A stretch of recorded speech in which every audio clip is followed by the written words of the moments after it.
오늘 엘리야의 낙심과 그리고 회복이라는 제목으로 하나님 말씀 전하도록 하겠습니다. 혹시나 낙심 가운데, 조금이라도 낙심 가운데 이 자리에 오신 분 있다면 하나님의 위로와 회복이 오늘 이 예배 시간을 통해 있기를 주님의 이름으로 축원합니다. 아멘. 할렐루야. 한국 청소년개발원에서 앙케이트 조사를 한국에서 했는데요.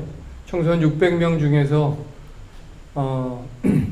50%가 넘는 청소년들이 나는 가끔 자살을 생각한다, 이런 통계가 나왔습니다. 10여 년 전에 한국 통계인데 아마 지금은 더 많지 않을까 하는 생각도 들고요. 또 언젠가는 가슴 아픈 뉴스도 있었죠. 공부를 잘하는 학생이었는데 이 학생이 남들이 다 들어가기 힘든 과학고등학교를 중학교 1학년 때 들어가게 되었습니다. 그리고 만 15세가 되어서는 한국과학기술원 카이스트의 최연소로 들어가게 되었는데 어느 날 그 학생이 카이스트를 다니던 중에 돌연 투신 자살을 해버리고 말았습니다. 친구의 전화기 음성 사소함에 이제 세상을 잊어버리고 싶다는 짤막한 음성 메시지만을 남기고 짧은 생을 마감했습니다. 왜 그토록 좋은 조건과 명석한 두뇌, 그리고 장래가 촉망되는 그런 천재 소년이 자살을 하고 인생을 포기해야 하는 이유가 무엇이었을까? 여러 가지 정황을 살펴볼 때 공통적인 이유가 있습니다. 그것은 뭐냐면 자신에게 닥친 문제 앞에서 너무도 낙심했다라는 것입니다. 우리도 인생을 살면서 참 문제에 많이 부딪힙니다. 그런데 내가 감당할 수 없는 그런 문제에 부딪히면 우리는 낙심하게 되고요. 그 낙심이 깊어지면 좌절이 되고 또 극단적인 선택을 하게 된다라는 것입니다. 그런데 안타까운 것은 그 문제가 그들이 보기에는 대단치 않은 것처럼, 다른 사람이 보기에는 대단치 않은 것처럼 보일 수 있지만 당사자가 볼 때는 매우 심각한 문제가라고 생각할 때가 많다라는 것입니다. 언젠가 고등학교 3학년 학생이 안타깝게도 외아들인데 유서를 남겼습니다. 아빠 컴퓨터가 없습니다. 였다는 건데요. 컴퓨터가 없으면 아빠 컴퓨터 하나 사주세요, 이렇게 하면 될 텐데 본인에게는 목숨을 끊을 만큼 그런 심각한 문제였다는 것입니다. 제가 오늘 죽는 얘기를 많이 해서 죄송한데요. 초등학교 5학년 여학생이 유서를 남겼는데요. 내가 좋아하는 같은 반 남자아이가 다른 여자를 좋아해요, 이런 유서를 남겼다고 합니다. 우리가 볼 때는 별것 아닌 것 같은데 세상 살다 보면 그 남자가 그 남자고 이 남자가 그 남자인 것 같은데 그렇지 않습니까? 그 아이에게는 세상이 무너질 것 같은 그런 충격으로 다가왔다라는 것입니다. 오늘 본문에 이 엘리야가 볼 때 자신에게 이런 낙심이 찾아왔는데요. 그동안 우리가 본 엘리야는 참 대단한 사람이었습니다. 멋있는 사람, 큰 사람, 가까이 하기엔 너무 먼 당신 같은, 참 우리가 선망하는 대상이었는데요. 그런 엘리야가 하나님 앞에 지금 죽기를 구하고 있습니다. 오늘날로 말하면 공황장애를 겪고 또 우울증에 빠져 낙심해 있는 모습인데요. 그러면 왜 엘리야가 이렇게 낙심했는가? 그것이 중요합니다. 첫째는 그의 낙심의 원인은 잘못된 시각에 있었다라는 것입니다. 3절 오늘 말씀 보시면요. 3절 말씀 같이 한번 읽어주시겠습니까? 그가 이 형편을 보고 일어나 자기의 생명을 위해 도망하여 유다에 속한 부엘세바에 이르러 자기의 사환을 그곳에 머물게 하고. 여기서 엘리야가 문제 앞에서 어떤 행동을 취하는지 성경은 분명하게 보여주고 있는데요. 저가 그 형편을 보고 본문이 지적하는 엘리야의 반응은 무엇입니까? 저가 형편을 보았다라는 것입니다. 어떤 형편을 보았습니까? 자기 앞에 펼쳐진 문제, 자기 앞에 펼쳐진 상황을 보았는데 그것은 이세벨이라는 이 여인이 자신을 죽일 것이라는 상황을 보았다라는 것입니다. 그러나 여기에 문제가 있는데요. 그가 보기는 보았는데 잘못 보았다라는 것입니다. 아니, 정확하게 설명드리자면 보기는 보았는데 좀 오버해서 본 것 같습니다. 스스로 잘못 판단한 것이죠. 정말 엘리야가 죽을 상황이었는가? 사실 그 상황을 살펴보면요, 갈멜산에서 850명의 선지자를 죽였던 그 상황에서 엘리야 편이 누구의 편이 더 많아졌습니까? 민심이 누구에게 옮겨졌습니까? 엘리야 편이 되었다는 거죠. 그래서 850명을 다 선지자를 때려 죽일 수 있었던 것 아닙니까? 당시는 민심을 잃으면 왕도 갈아치우는 그런 시대였기 때문에 엘리야 열왕기 상하에서 보면 이런 구테타와 반구테타 이야기가 많이 나오는데요. 그래서 이제 이세벨은 엘리야를 쉽게 해칠 수가 없게 되어 있습니다. 오히려 엘리야가 유리한 상황이 되어서 그래서 협박 편지만 보내고 있었다라는 것입니다. 참 성경을 보면서 아이러니한 것은 뭐냐면 재미있는 것은요. 엘리야가 정말 죽고 싶었다면 그냥 도망가지 않고 거기 그냥 있었으면 죽었을 텐데 최선을 다해서 도망을 가서 그것도 이스라엘의 최남단 부엘세바까지 또 그것도 모자라서 하룻길 광야길을 도망을 가서 그것도 로뎀나무 밑에 안전하게 숨어서 하나님 저 좀 죽여주십시오 기도를 하고 있다는 것입니다. 너 정말 죽고 싶니? 라는 생각이 들 정도고요. 또 한 가지 재밌는 것은 이 이세벨이라는 여왕이 엘리야를 정말 죽일 생각이 있다면 몰래 그냥 자객을 보내서 죽이든지 뭐 군대를 보내든지 하면 되는데 편지를 보내고 있습니다. 내가 너 내일 죽인다? 이게 무슨 말이죠? 이것은 공갈 협박이라는 것입니다. 그냥 조용히 떠나라는 마음이 그것이 이세벨의 마음이었는데요. 요즘도 마찬가지죠. 너 까불면 죽어 하는 사람 치고 여러분 죽이는 사람 보셨습니까? 문제는 엘리야가 이 엘리야의 이세벨의 말을 잘 파악을 하지 못하고 있었다는 것입니다. 저처럼 이해력이 좀 떨어지는 사람이었던 것 같습니다. 제가 요즘 아내한테 이해력이 떨어진다고 핀잔을 많이 듣는데요. 엘리야가 보기는 봤어도 잘못 봤다는 거죠. 잘못된 시각. 그것이 문제였습니다. 특별히 엘리야 눈에 보여야 할 그분이 보이지 않았습니다. 그분이 누구실까요? 바로 하나님이시죠. 문제는 보이는데 하나님은 보이지 않습니다.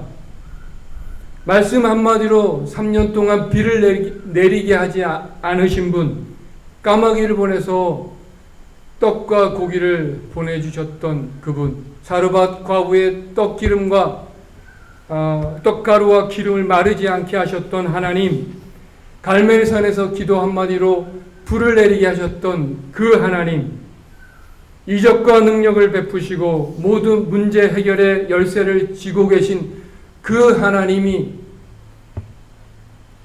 어느 날 문제 앞에서 이 엘리야의 시각에서 사라져 버렸다라는 것입니다. 혹시 우리의 모습이 이렇진 않습니까? 혹시 우리가 낙심하고 있는 원인이 이런 데 있지는 않습니까? 하나님을 열심히 내가 믿는 사람인데 어느 날 문제 앞에서 하나님이 갑자기 사라졌고요. 하나님이 없어져 버렸습니다. 그 하나님과 비교해 볼 때 이세벨이라는 여왕은 도무지 비교가 되지 않는 먼지 같은 존재에 불과했습니다. 그럼에도 불구하고 엘리야의 눈에는 하나님이 보이지 않고 이 여인의 하찮은 공갈 협박만이 보입니다.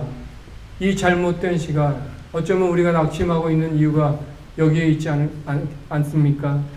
정말 문제 자체가 두렵고 큰 일입니까? 아니면 내가 그렇게 생각하고 두려워하고 있는 것은 아니냐 하는 것입니다. 여러분, 이스라엘 백성들이 가나안 정탐을 앞두고 12명의 정탐꾼을 보냈습니다. 그 중에 10명의 시각은 이러했습니다. 민수기 13장 32절 33절에 보니까요. 제가 읽겠습니다. 이스라엘 자손 앞에서 그 정탐한 땅을 악평하여 이르되 우리가 두루 다니며 정탐한 땅은 그 거주민을 삼키는 땅이요 거기서 본 모든 백성은 신장이 장대한 자들이며 거기서 네피림 후손인 아낙 자손의 거인들을 보았나니 우리는 스스로 보기에도 메뚜기 같으니 그들이 보기에도 그와 같았을 것이니라. 여러분, 그래서 그들은 애굽으로 돌아가자고 하나님을 원망을 하고 있습니다. 그들의 시선에는 신장이 거대한 거인은 보였지만 하나님은 보이지 않았다라는 것입니다.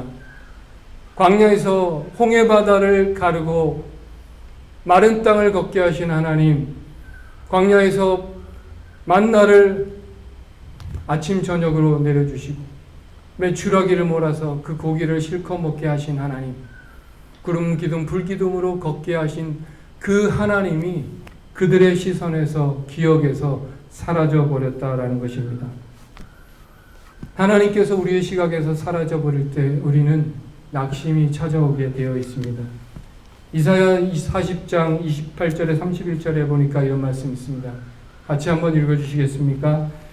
너희는 알지 못하였느냐? 듣지 못하였느냐? 영원하신 하나님 여호와 땅끝까지 창조하신 자는 피곤치 아니하시며 곤비치 아니하시며 명철이 아니없으시며 피곤한 자에게는 능력을 주시며 무능한 자에게는 힘을 더하시나니 소년이라도 곤비하며 장정이라도 넘어지며 자빠지되 오직 여호와를 앙망하는 자는 새 힘을 얻으리니 독수리의 날개치며 올라간 같을 것이요 다른 박질하여도 곤비치 아니하겠고 걸어가도 피곤치 아니하리로다. 믿습니까? 할렐루야. 여호와를 경외하십니까? 할렐루야. 아멘이시죠. 그런데 아멘은 우리 잘하지만 우리가 교회 문을 나가는 순간 우리는 다 잊어버리더라는 것입니다. 독수리 날개치며 새 힘을 얻는 그런 삶을 여러분 살고 계신가요? 언제가 이런 말씀 드린 적이 있는데 오리 마을에 오리 목사가 사역하는 교회가 있었습니다. 어느 날 오리 목사가 설교를 하면서 성도들에게 우리는 날개가 있습니다. 우리도 날 수 있습니다. 할렐루야. 다 대답하죠. 아멘. 그런데 모든 성도들이 예배를 마치고 집으로 가는데 아무도 날개짓을 하지 않고 아무도 날아보려고 시도하는 오리가 없었다라는 것입니다. 잊어버려도 너무 빨리 잊어버리는 것 아닙니까? 언젠가 한번 또 말씀드린 강원도에서 실제로 있었던 일인데요. 냉동고에 냉동 공장에서 실제로 일어난 일인데 한 직원이 대형 냉장고 안에 뭘 꺼내려고 들어갔다가 그 안에 갇히게 되었습니다. 갇히게 되었다는 이야기인데요. 그 냉장고는 들어가면 안에서 열 수 없는 그런 냉장고였습니다. 그 다음날 아침에 가보니까 결국 죽어 있었습니다. 유서 같은 글이 있어서 보니까 나는 냉장고 안에서 얼어 죽는다. 또 조금 후에 적은 것처럼 보이는 글씨로 춥다, 몸이 떨려온다, 발도 시리고 손도 시리다. 그런데 알고 보니 놀라운 것은요, 그 냉동 창고가 냉동 기능이 고장이 나 있었다라는 것입니다. 아마도 질식사로 추정을 할 수 있는데요. 중요한 것은 전혀 얼게 하는 기능이 없는 그 냉장고 안에서 어떻게 얼어 죽었는가 하는 것입니다. 결국 스스로 몸이 언다, 춥다, 죽어가고 있다라고 그는 느꼈던 것이죠. 어떤 마음으로 느끼며 어떻게 생각하느냐가 어떤 사건, 어떤 상황을 만나든지 그것을 해결하는데 아주 귀중한 중요한 열쇠가 된다는 것을 우리는 배우게 되는 것입니다. 엘리야가 왜 그러면 이런 잘못된 판단을 하게 되었을까? 그것은 그가 몹시 지쳐 있었기 때문입니다. 사실 엘리야는 많이 지쳐 있었습니다. 18장에서 보듯이 850명의 바알 아세라 선지자들과 대결하며 하늘에서 불을 내리는 그 현장 앞에서 그는 영적으로 긴장감을 그날 보냈을 것이고요. 하늘에서 불이 내리는 그 경험을 하며 그는 또한 긴장했을 것입니다. 산에서 비가 내리기까지 또 7번이나 간절히 기도하고 그렇게 또 열심히 달려서 25km나 달려서 부엘세바까지 온 것입니다. 할렐루야. 이렇게 지칠 대로 있는 상태에서 날아온 한 장의 협박편지, 그를 충분히 낙심하게 할 수 있었다라는 것입니다. 우리의 육신이 지치면 우리의 마음과 영혼도 따라 지치게 되어 있습니다. 반대로 말한다면 우리의 영혼과 또 마음이 슬럼프가 찾아오는 것은 대부분 육신이 견딜 수 없이 피곤할 때 그런 경우가 많이 있다라는 것입니다. 하나님은 하나님의 사람들은 열심히 일해서 하나님을 위해서 열심히 일하고요. 그런데 왜 영적인 탈진과 슬럼프에 빠지게 되는 것일까? 그것은 육신적인 문제와 관계가 있다라는 것이죠. 그런 사람에게 주시는 하나님의 처방이 무엇이냐면 엘리야에게 찾아가셔서 깊은 잠을 주시고 먹을 것을 주시고 마실 것을 주시고 몸을 어루만지면서 그를 위로해 주십니다.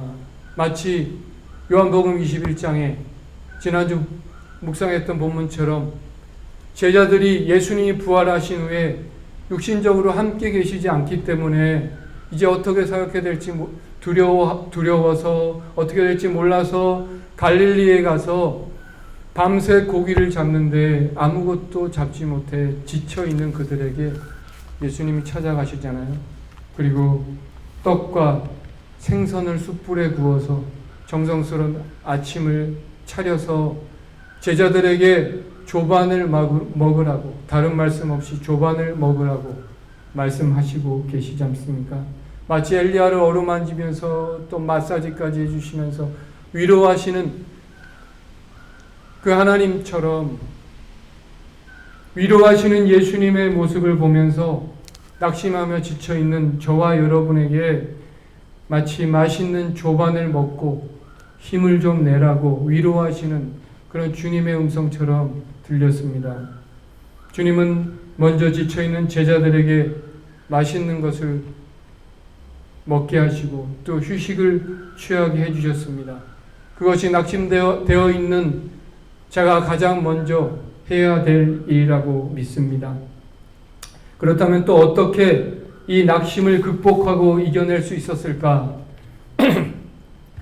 그것은 그리스도인은 내 힘으로 싸우는 것이 아니라 하나님이 대신 싸워주신다는 것을 잊지 말아야 합니다. 다윗을 여러분 보십시오. 골리앗이라는 구척 장신이 나타나서 이스라엘 백성들을 위협합니다. 누구든지 싸울 사람은 나와라. 다 두려워 떨고 있을 때 다윗이 분노가 났습니다. 비록 나이는 어리지만 너는 칼과 창으로 내게 나아오거니와 나는 만군의 여호와의 이름으로 내게 나아가노라 하면서 돌멩이 하나를 던져서 그의 이마를 깨뜨렸습니다. 여러분, 다윗이 이긴 것입니까? 하나님이 이긴 것입니까? 하나님이 싸우셨습니까? 다윗이 싸웠습니까? 다윗의 실력이 있어서 이겼습니까? 하나님 믿음으로 이겼습니까? 할렐루야.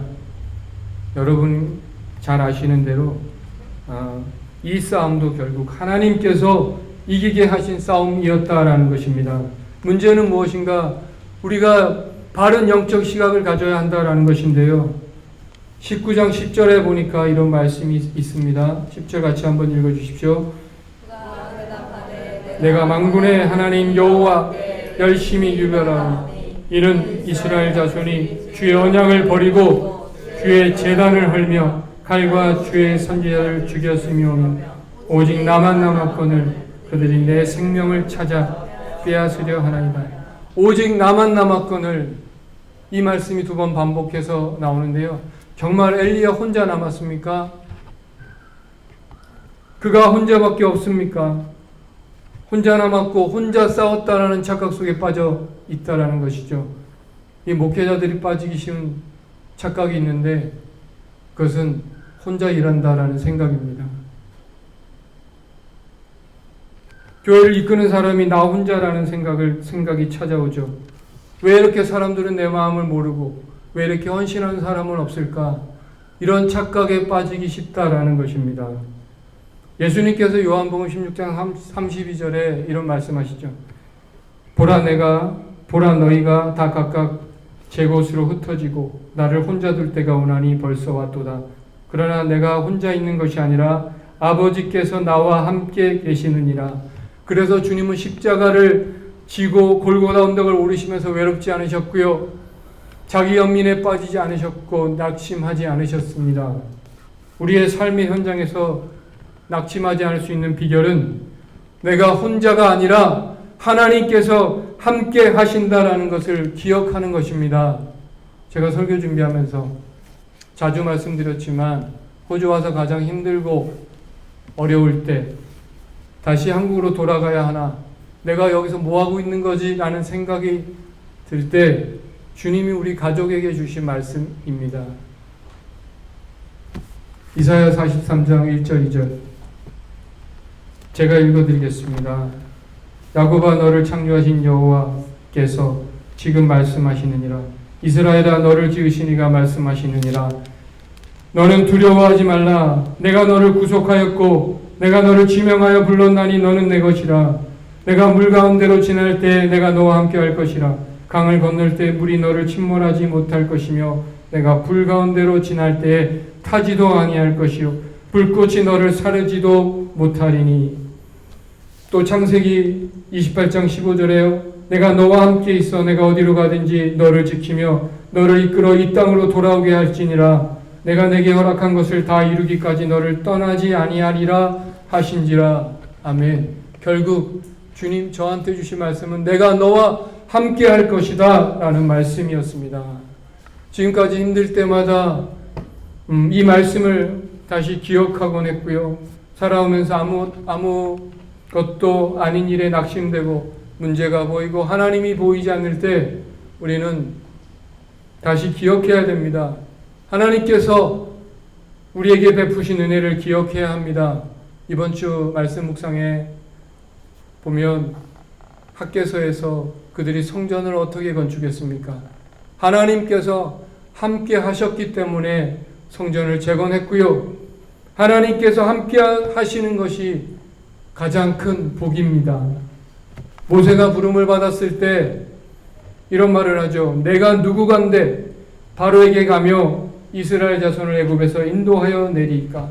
그때 하나님의 대답은 동문서답 같은 대답이셨습니다. 내가 너와 반드시 함께 할 것이다. 내가 누군가가 중요한 것이 아니라 내가 너와 함께 하면 내가 바로에게 가서 이스라엘 백성을 애굽까지 가나안까지 인도하여 낼 수 있다라고 그것을 잊지 말라고 모세에게 말씀하고 계신 것입니다.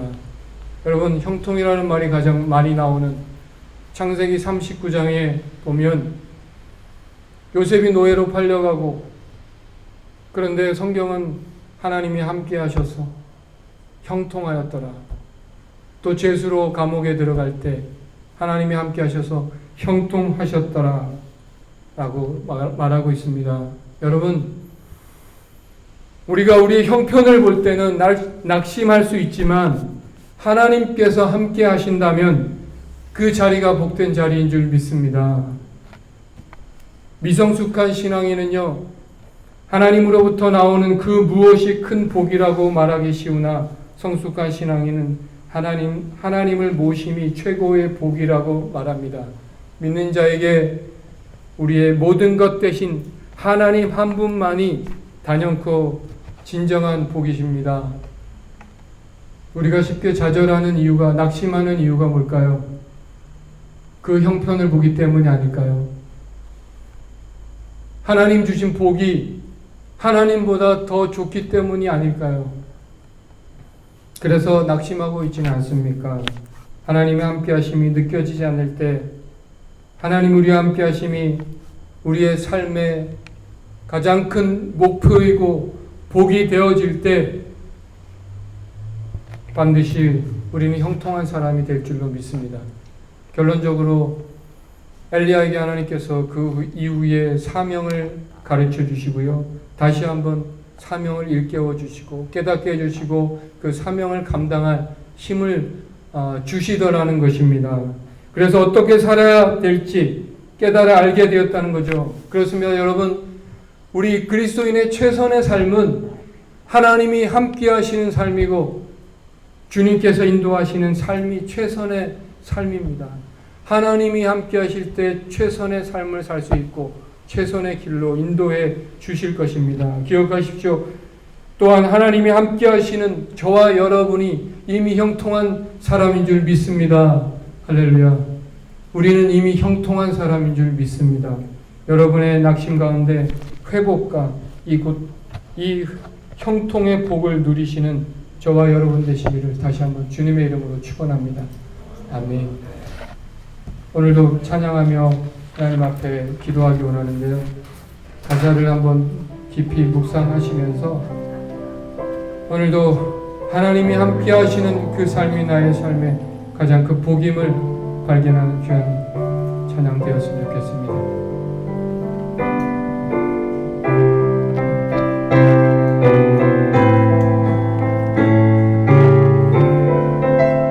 아무것도 두려워 말라.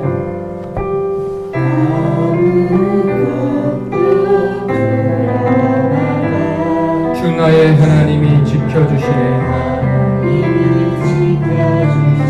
놀라지 말라, 겁내지 말라. 주님 나를 지켜주시네. 아무것도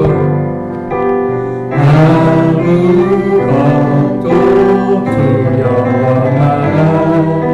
주 나의 하나님이 지켜주시네. 놀라지 마라.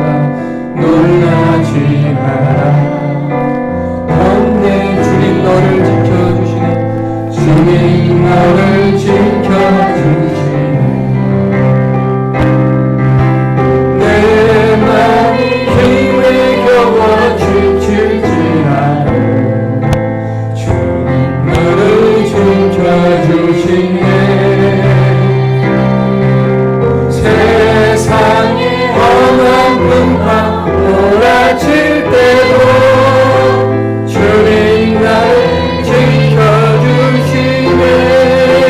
주님은 나의 산소, 주님은 나의 산소, 주님은 나의 요새, 주님은 나의 소망, 나의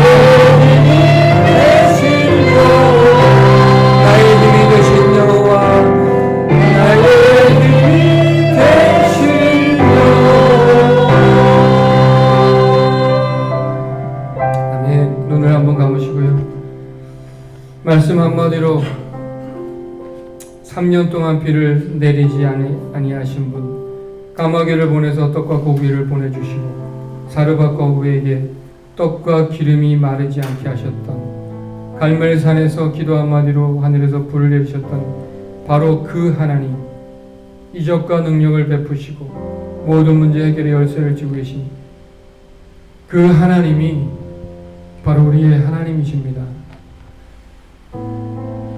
그 하나님이 바로 저와 여러분과 함께 하신다는 것을 우리 다시 한번 이 시간 기억하시면서, 비록 우리의 형편이 우리의 마음에 들지 않아도, 어렵고 힘들어도 하나님이 나와 함께 하시는 그것이 나의 삶의 가장 큰 축복임을 우리가 다시 한번 기억하시면서 하나님, 정말 하나님이 함께 하시는 삶을 나의 삶의 목표로 삼고 또 그것이 나의 삶의 모든 것이 되도록, 그러면 하나님께서 우리를 복된 길로 형통한 삶으로 인도하시는 우리가 믿고 오늘 하나님 함께 하시는 삶을 추구하며 살아가시는 그런 저와 여러분 되게 하여 주옵소서. 같이 한번 기도하겠습니다. 아버지 하나님, 이 시간 기도합니다. 왜 우리가 낙심하며 살아가고 있습니까? 아버지, 우리 영광을 보고 있지 않습니까? 하나님, 아버지 하나님이 주신 복을 하나님보다 더 사랑하여 살아가고 있지 않습니까? 우리의 형편은 비록 아버지 하나님 부할 것 없고 우리의 형편은 아버지 하나님이여 연약하고 부족하고 아무것도 느끼는 게 없지만 아버지 하나님, 주님께서 우리의 하나님이 되셔서 나의 하나님이 되시고 나와 함께 하심을 믿고 그것이 가장 큰 복임을 기억하고 오늘도 세상 가운데 변하지 않게 하시고 주님이 나와 함께 하심을 믿을 수 있게 하여 주옵소서. 아버지 하나님, 주님이 나와 함께 하심을 믿음으로 바라고 주님 앞에 나아가는 야 믿음의 삶 다 되게 하여 주옵소서. 아버지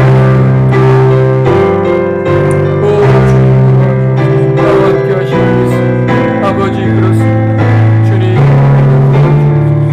나를 주님께서 아버지,